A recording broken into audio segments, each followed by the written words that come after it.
দেখো pivot table আমরা MS word MS এক্সেলের ইনসার্টের মধ্যে পাবো এই পিভট টেবিলটা, ঠিক আছে। এই পিভট টেবিল একটু আগে তোমাদের আগের এটাতে করালাম, আমি যেটা করালাম সাব টোটাল করালাম। সাব টোটালের মতনই গ্রুপ ওয়াইজ ইনফরমেশান আমরা বার করতে পারি পিভট টেবিলে, কিন্তু খুব ইজিলি বার করতে পারি এবং খুব সহজেই বার করতে পারি।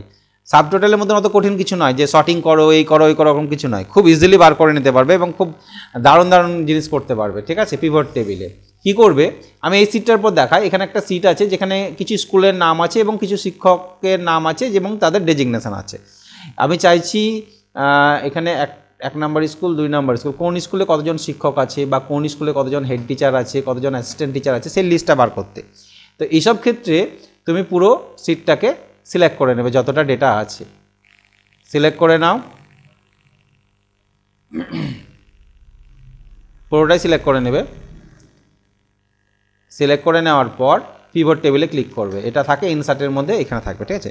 এখানে ক্লিক করলে একটা উইন্ডো আসবে, এই উইন্ডোতে লেখা আছে যে সিলেক্ট দ্য টেবিল রেঞ্জ। আমার পুরোটা টেবিল রেঞ্জ সিলেক্ট হয়ে গেল যেখানকার ডেটা নিয়ে আমি কাজ করব।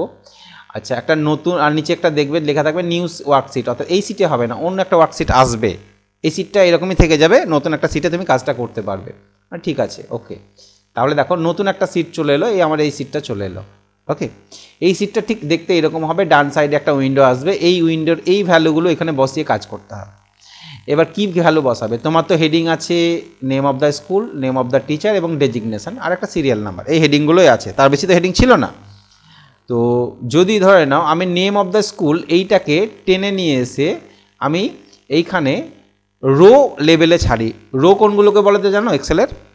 রো। তাহলে রোয়ে ছাড়লে স্কুলের নামগুলো রোয়ে বসে যাবে, দেখো বসে গেল, স্কুলের নামগুলো বসে গেল। আচ্ছা, ওপরে যদি ছাড়ো তাহলে কলমে আসবে নামগুলো, এই সাইডে যদি থাকলো তো কলমে আসবে।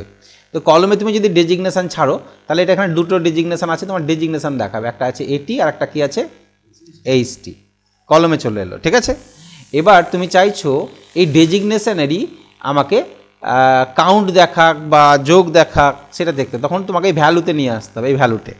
তো ভ্যালুতে আমরা কি দেখতে পাচ্ছি যে এইখানে টোটাল একটা যোগ দেখতে পাচ্ছি, তাই না? কি যোগ দেখতে পাচ্ছি দেখো, কাউন্টটা দেখতে পাচ্ছি, এখানে কতগুলো এটি আছে স্কুলে, 1 নাম্বার নতুন দিয়ে এটি কতগুলো আছে আর এইচটি কটা আছে, টোটাল কতজন হলো, কতক্ষণ লাগলো বার করতে এটা, এবং পাশাপাশি স্কুলের সামনে আমাকে বসিয়ে দিল কোন স্কুলে এটি আছে কোন স্কুলে এটি নাই, এটাকে সিলেক্ট করে নাও, পুরোটার বর্ডার দিয়ে দাও সিলেক্ট করে, ঠিক আছে। তাহলে আমার যতগুলো স্কুল আছে 59 স্কুল আছে আমার এখানে, দেখো 59 স্কুল আছে, সিলেক্ট করলাম, এখানে কন্ট্রোল এ করে নিই, ঠিক আছে, কন্ট্রোল এ করলাম, পুরো সিলেক্ট হয়ে গেল। হোম ট্যাবে গিয়ে বর্ডারটা আমি আগে দিয়ে আসি, ঠিক আছে। এবার দেখো তাহলে কোন কোন স্কুলে এইচটি নাই, এখানে এইচটি নাই, এখানে এইচটি নাই, এখানে এইচটি নাই, এইচটি তো একটাই হবে, হ্যাঁ। আরও দেখো তাহলে ফাঁকা এইচটিগুলো আমরা বার করে নিতে পারবো, এখানে ওখানে ফিল্টার করে এটাকে কপি করে নিলাম, যে ফিল্টার করে একটা সিটে নিয়ে গিয়ে সেখানে বার করতে পারবো। তাহলে এইখানে পাশে বসেই কাজ হয়ে গেল আমার। অনেক সময় তুমি যে কাউন্ট ফাংশানের জায়গায় এখানে আমরা ফাংশানগুলোকে আমরা চেঞ্জ করতে পারি, ঠিক আছে, যে কাউন্ট হচ্ছে বা অন্য কিছু হচ্ছে, এখানে ফাংশানগুলো আমরা চেঞ্জ করতে পারি, সেটিংসে গিয়ে কাউন্টের জায়গায় সাম করতে পারি। সাম করলে কী হবে, ওই যে বললাম যে কোন প্রোডাক্ট কত টাকার বিক্রি হচ্ছে সেটা এখান থেকেও করে নিতে পারবে, খুব ইজিলি বার করে নিতে পারবে, ঠিক আছে। তাহলে এটা করতে পারলে।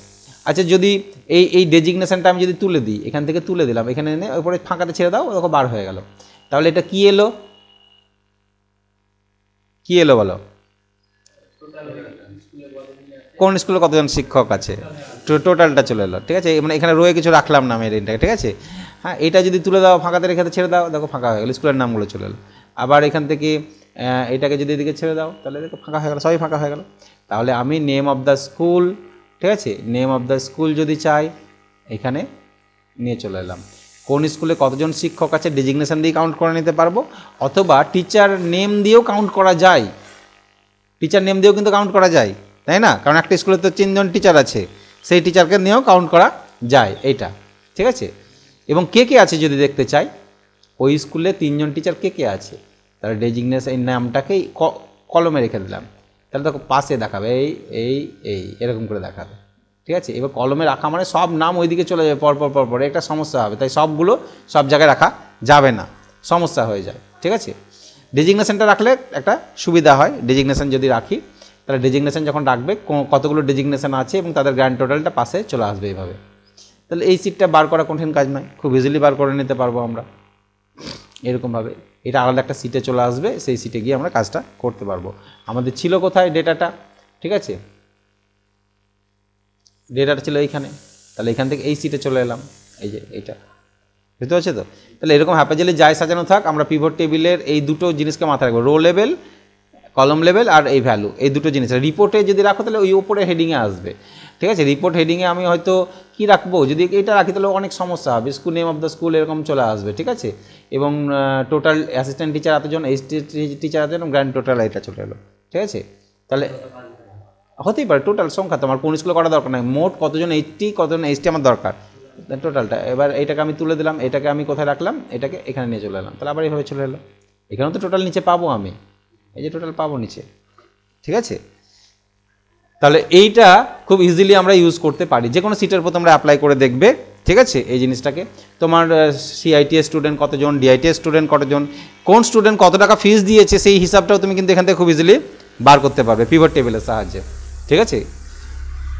সাব টোটাল যেমন কাজে লাগে, এটাও খুব কাজে লাগে। আমরা সাব টোটাল আর করি না, ম্যাক্সিমামে কী করি, পিভট টেবিলেই কাজ করি, ঠিক আছে। যখন দরকার হয় এই পিভট টেবিল থেকে বার করে নিই, ওকে। তাহলে এটা বুঝতে পারলে, এটা অ্যাপ্লাই করে দেখবে, যে কোনো একটা সিট বানিয়ে তারপরে অ্যাপ্লাই করে দেখবে, ওকে।